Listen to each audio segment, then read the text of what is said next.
Hello and welcome to Work Week, the podcast where we tackle one big question about the rapidly evolving workplace, explore what the research says about the issue, and explain what it all means for you.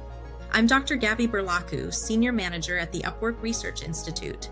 What you're hearing is a digital proxy of my voice, created by our team with help from AI. Today's episode covers a labor market dynamic that doesn't grab headlines the way mass layoffs or job booms do, but nevertheless quietly affects leaders, workers, and job seekers alike.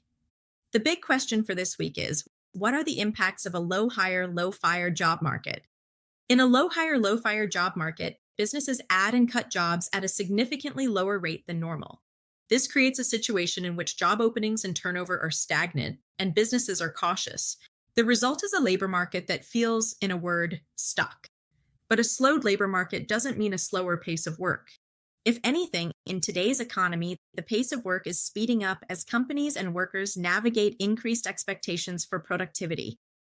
Let's look at what the data shows. Through the first 3 quarters of 2025, the U.S. labor market was marked by unusually slow movement. Data from Vanguard suggests that the national job growth rate in 7 of the first 9 months of the year was the slowest sustained pace since 2009 during the Great Recession. For context, the recent post-pandemic peak was over 3 times higher in 2022. Meanwhile, long-term unemployment creeped upward. As of August, 1.9 million people had been out of work for more than 6 months, the highest level since early 2022. The job market is showing signs of a freeze, with less worker movement across the board. This is in stark contrast to the Great Resignation, when almost 4.5 million workers quit their jobs each month between November 2021 and April 2022. For leaders, this low-hire, low-fire job market often means delaying headcount growth, reallocating budgets, and trying to maintain momentum with teams already in place, all while demand for innovation and results continues to accelerate. For workers, it means fewer job openings, longer timelines for hiring decisions, and more people staying in their current roles, even if they're ready to advance or are no longer fully engaged. So how do both sides move forward in this time of stillness? Let's explore 4 practical strategies that can help you stay agile, whether you're leading a team or leading your own career. First, invest in upskilling and reskilling. When external movement slows, internal development becomes more essential. If you're a leader, this is your moment to build strength from within. Instead of trying to hire your way into new capabilities, you can develop them in-house. This may mean creating learning tracks, assigning stretch assignments, or encouraging peer-to-peer mentorship. In addition to being cost-effective, this approach shows your team that you're invested in their growth, even in a tight economy. If you're a worker, don't wait for permission to grow.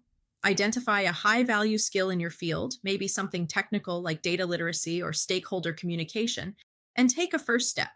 Consider joining a workshop, exploring an online course, or even shadowing a colleague. The goal is to stay in motion, even if the next formal internal or external job opportunity isn't yet available. In short, movement doesn't always mean changing jobs. Sometimes it means changing within your job. Second, leverage technology to amplify capacity. In this paused labor market, many teams are being asked to do more with fewer resources.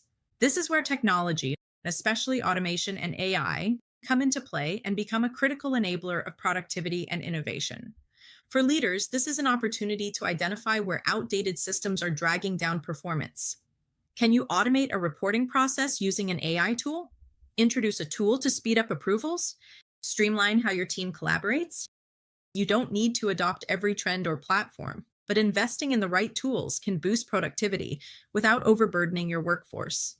For workers, building tech fluency, even if you're not in a technical role, can make you more effective and more visible.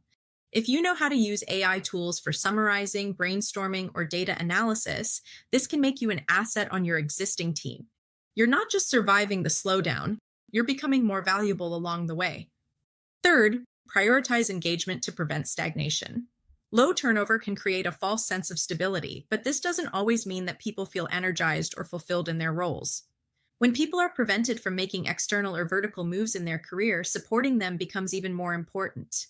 Leaders should keep a close eye on engagement to ensure workers don't feel stretched too thin or undervalued. Consider questions such as, are workers on your team challenged? Are they learning? Are they still aligned with the mission? This is the time for frequent, open-ended conversations, not simply check-ins about task progress, but real dialogue about motivation, capacity, and burnout risk. Workers should also reflect honestly on their current mindset and ask themselves questions such as, am I coasting? Am I mentally checked out? Am I waiting for something to change without taking any action myself? Low churn doesn't mean low risk. It simply means the risks are quieter and often internal. By overlooking engagement, you risk lost productivity and delayed business outcomes. Fourth, adopt freelancing strategically. In this low hire economy, many companies still need to meet growing demands. However, organizations often can't commit to adding full-time headcount. This is one reason that many are turning to flexible talent models to bring in freelance or contract professionals to fill skill gaps on a project basis. This is happening across industries. A survey of SMB leaders distributed by the Upwork Research Institute found that 68% of respondents planned to expand their use of freelancers in the third quarter 2025, even amid economic headwinds and lower full-time hiring rates. Additionally, a survey of full-time workers shows that nearly half, 49% of full-time employees, said they rely on freelancers to help them do their jobs effectively. For leaders, this model offers a path forward when budgets are tight. Want to experiment with a new product or update your website? Bringing in a freelance product manager or designer for an initial project can help you move quickly without the overhead of a full-time hire. And in many cases, these relationships evolve into longer-term partnerships. Some companies use contract-to-hire models to reduce hiring risk, while others build bench strength through repeat collaborations with trusted freelancers who become integral to their teams over time. For workers, freelance work can be a way to build new skills, gain exposure to new industries, or create multiple income streams. A project here or there can strengthen your portfolio and expand your network, both of which can position you for future opportunities once the job market shifts and hiring picks up. Or you may realize full-time freelancing offers the flexibility you need to set your own rate and schedule, while allowing you to work with interesting clients. These 4 strategies, upskilling, integrating technology, prioritizing engagement, and turning to freelancing, aren't about waiting for job market conditions to change or improve. They're about creating momentum within the reality that organizations and workers are currently having to navigate. Whether you're leading a team, growing your own career, or both, the goal is the same. Keep moving and remain agile even when the broader market feels stuck. Let's close the episode as we always do, with an action step you can implement immediately and a question to reflect on throughout the week. If you're a leader, here's your action step. Identify one business need or growth opportunity you've put on hold due to limited bandwidth. Ask yourself, could this project be handled by flexible external support? Pilot one freelance or contract engagement to test how this model works for your team.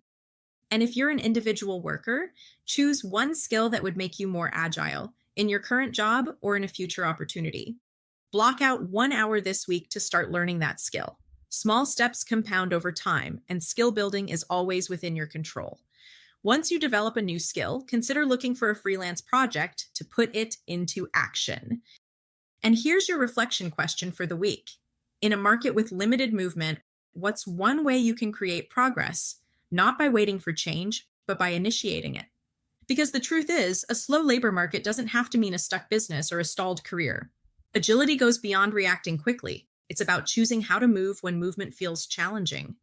That's a wrap for this episode of Work Week. I'm Gabby Burlacu, and today we explored the ripple effects of a low-hire, low-fire economy and how both leaders and workers can stay agile, even when the job market feels paused. Thank you for listening. If this episode helped reframe how you think about your role, your team, or your next move, we'd love for you to share it with a colleague or leave a review. And don't forget to subscribe for weekly insights on the future of work.